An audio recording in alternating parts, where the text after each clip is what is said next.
I thought I would take a minute and touch on Dwarf Everbearing mulberries. So they're the true Dwarf Everbearing mulberry, Gerardi dwarf, gets about 8 feet tall, very slow growing. It's delicious. It's Morus Rubra hybrid. Does not grow here. It wants much, much more chill hours to wake up. So I've tried 3 or 4 times, and yeah, now it's funny. So if I get it at the springtime and it's gone through a winter up north, I realized that's why it woke up the first time that I had it, because it had already had its chill hour requirements.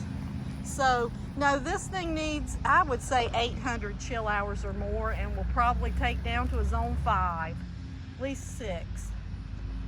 And it is delicious. It's a true Dwarf Everbearing that you could keep in a pot.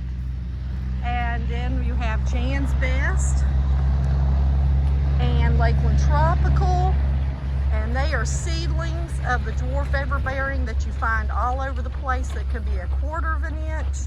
Excuse the stuff all over. We're fixing to have a big picnic. But yeah, you can, it's a seedling, so it's a weeping, more of a tropical. I don't know what it's mixed with, so Morus alba. So the Dwarf Everbearing that you find in Walmart and every store in America, and it usually says Morus nigra, which it is not. It is Morus alba, and they can be from 1/4 inch and bland to 1/4 inch long and delicious to 1 inch long and delicious, and everything in between. Grow straight up and weeping like this one, and like Lakeland Tropical does when it's loaded with fruit. These are the only ones that I've found that load up as much as World's Best, and they're delicious. So Jan's Best and Lakeland Tropical are a seedling of Morus alba Dwarf Everbearing. I think it's even called Dwarf Black and stuff like that. But if it's got about a, this one has, interestingly, 2 years ago and on, the berries were 1 inch long. Now, about a 1/2 inch this year and last year. I thought it was because it froze all the first fruit last year, but no, this year they're about a 1/2 inch long. Super delicious, and I absolutely love this tree. And this year it's about a month behind any of the other trees, which is great, because this one in Lakeland Tropical now extend the season out a lot longer. Then we have Maui, which is very similar really in the way it grows, I guess. This is it over by the house, and I stuck a stick in the ground when I got them from Hawaii. And I don't know, I guess I wasn't ready to plant them and didn't really think it would take off, and it did. So this is right by the house. I keep it cut low, so I do not know how tall it would get. But I call it a Dwarf Everbearing because if you cut it back, it's going to fruit heavily again. Fruit is delicious. It is about 1 inch long, fat, juicy, sweet tart, has kind of a similar profile to Jan's Best.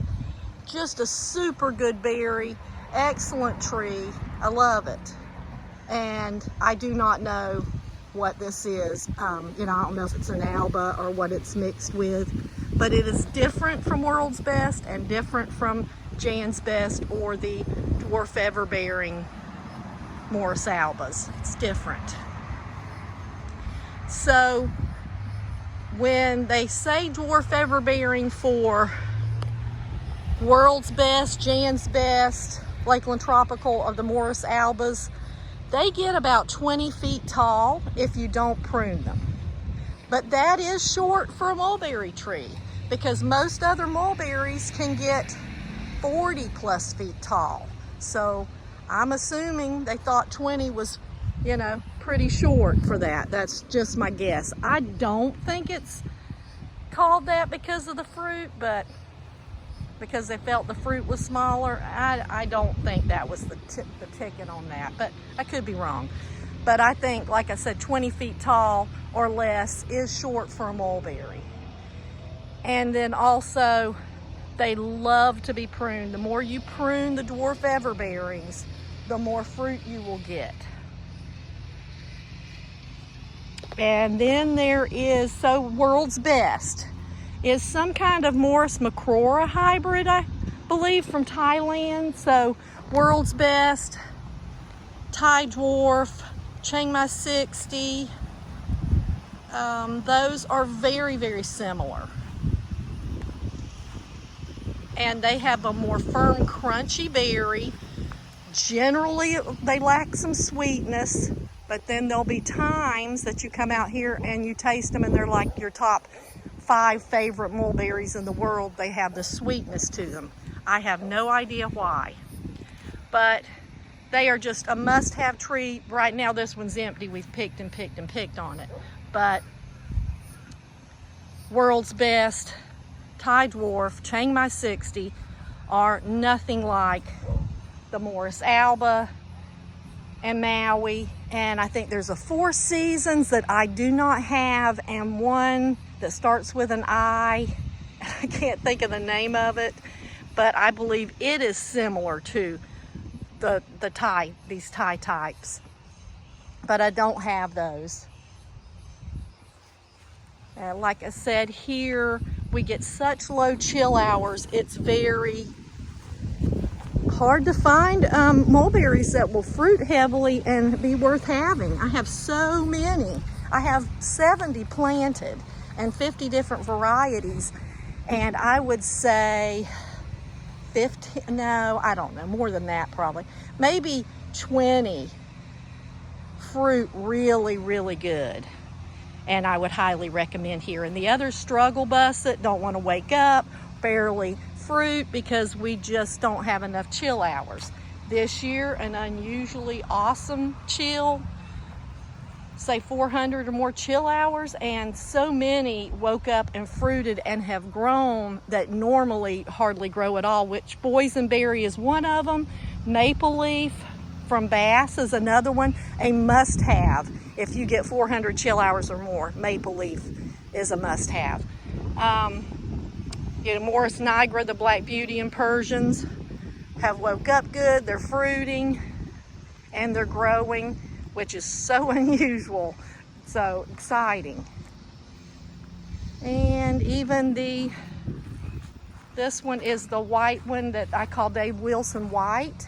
Never fruits. Every place it's waking up has fruit on it, because apparently 400 or so chill hours was a good amount for it. Valdosta, love Valdosta. Huge fat mulberry, delicious, doesn't seem to have any nematode problems. I'm going to start grafting onto this one and Tice. A lot of my trees, but yeah, love Valdosta, and it'll take a 7 at least, and then up to probably a zone 10, because it even fruits well in 100 chill hours. But, and then all of my Rubra, Morus Rubra hybrids that I've found all over Florida, love them. I have probably 15 that are fruiting this year. I'd say 4 or 5 seem to be completely different from Tice, but they're just wonderful. Love, love, love this time of year. Running around with my grands and just pigging out on these delicious mulberries. This is delightful. I'm beginning to think possibly it is Tice, even though the tree had even bigger fruits than Tice that year, so I thought it might be different. It just seems like Tice, the older the tree gets, the bigger the fruit gets, which is unusual actually. I don't really find that much with other mulberries. But I see it big time with Tice. The first year they're skinny and long, and then from then on, the first year it fruits, because sometimes it's 2 years before it fruits. So from then on, they just get fatter and bigger. Super delicious. This is Tice. Don't really see any fruits to show you.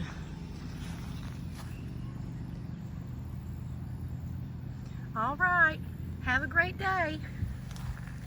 Plant lots of fruit trees. Central Florida is on 9B, and we get about 100 chill hours average.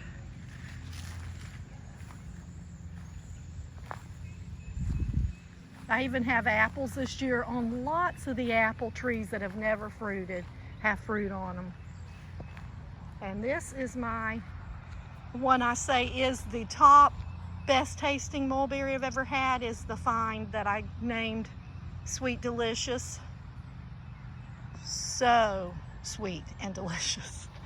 All right, have a great day. Plant lots of fruit trees.